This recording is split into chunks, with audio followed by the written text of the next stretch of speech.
ایک دفعہ حضرت فاطمہ نے سونے کا لاکڑ پہنا تھا، حضرت امام حسن اور حسین کو چاندی کے کنگن پہنائے تھے۔ حضور کی عادت تھی سفر پہ جاتے تھے تو سب سے آخر میں حضرت فاطمہ سے ملتے، واپس آتے تو سب سے پہلے حضرت فاطمہ سے ملتے۔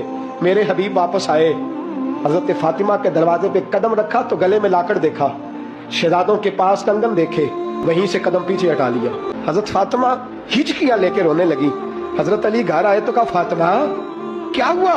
علی پتہ کوئی نہیں، حضور آئے ہیں تو لوٹ گئے ہیں، میں بڑی پریشان ہوں، پتہ کرو، زندگی میں کبھی ایسا نہیں ہوا، میرے رسول ہی مجھ سے ناراض ہو گئے۔ حضرت علی کہتے ہیں مسجد میں گیا تو نبی پاک بھی رو رہے تھے۔ میں نے کہا حضور کیا ہوا؟ فاطمہ گھر میں رو رہی ہے، آپ یہاں رو رہے ہیں۔ تو میرے حبیب نے فرمایا علی وہ محمد کی بیٹی ہو کے سونا پہنتی ہے، وہ محمد کی بیٹی ہو کے بچوں کو چاندی پہناتی ہے، سونے سے دل لگا رہی ہے۔ فرمایا اگر فاطمہ سونا پہنے گی تو میری امت کی غریب بیٹیاں کیا کریں گی؟ جو باپ نہیں لے کے دے سکے گا وہ کیا کریں گی؟